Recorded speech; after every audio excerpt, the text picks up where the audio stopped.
रात का वक्त था।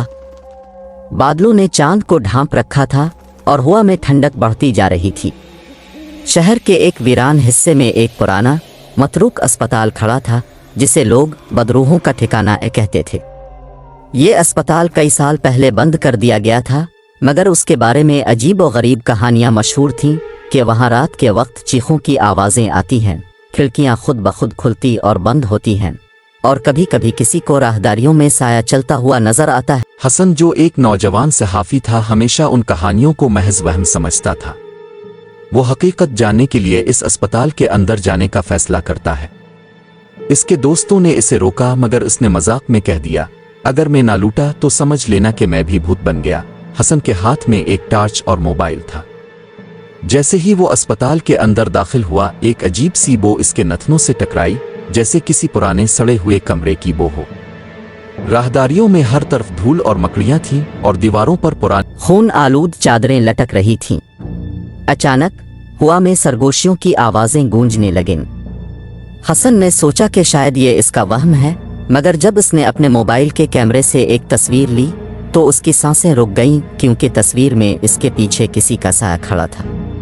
हसन ने पीछे मुड़कर देखा, मगर वहां कोई ना था। इसके हाथ पसीने से भीग गए। उसने कदम आगे बढ़ाए और अस्पताल के पुराने ऑपरेशन थिएटर में पहुंच गया। वहां के आलात जंग आलूद थे और दीवारों पर पुराने खून के धब्बे थे। अचानक एक दरवाज़ा खुद ब खुद बंद हो गया और किसी ने इसके कान के करीब सरगोशी की, तुम्हें यहाँ नहीं आना चाहिए था। हसन का दिल जोर जोर से धड़कने लगा।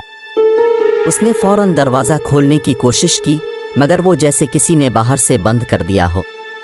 इसी वक्त रोशनी झपकने लगी और सामने मौजूद शीशे में इसे अपना अक्स नजर आया, मगर वो अकेला नहीं था। इसके पीछे एक नर्स खड़ी थी जिसकी आंखें खाली थीं और चेहरे पर हल्की सी मुस्कुराहट थी। हसन ने चीख कर दरवाजे को धक्का दिया और बाहर की तरफ दौड़ने लगा। वो डरता हुआ सीढ़ियों की तरफ बढ़ा, मगर उसके कदमों की आवाज़ के साथ किसी और के कदमों की आवाज़ भी सुनाई दे रही थी, जैसे कोई इसके पीछे भाग रहा। इसने पलट कर देखा और वही नर्स इसके बिल्कुल करीब खड़ी थी। इसका हाथ हसन की गर्दन की तरफ बढ़ रहा था। हसन ने जोर से चीख मारी और दरवाजे की तरफ लपका। दरवाजा की तरफ भागा और वो तेजी से बाहर निकल आया। बाहर आते ही सब कुछ खामोश हो गया।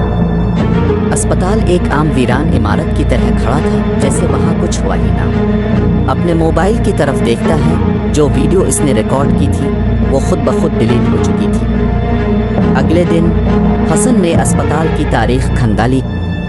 तब उसे मालूम हुआ कि कई साल पहले वहाँ एक नर्स काम करती थी जो मरीजों को जहर देकर मार देती थी। जब उसकी हकीकत सामने तो लोगों ने इसे जिंदा जला दिया था। कहा जाता है कि इसकी रूह अब भी अस्पताल में भटकती है और जो भी वहाँ जाता है वो कभी वापस नहीं आता, या अगर आ भी जाए तो पहले जैसा नहीं रहता। हसन अब भी जिंदा था, मगर वो रात के बाद कभी किसी सुनसान जगह जाने की हिम्मत न कर सका। इसकी आंखों में हमेशा खौफ रहता था, जैसे वो जानता हो कि वो नर्स अब भी इसे तलाश कर रही है।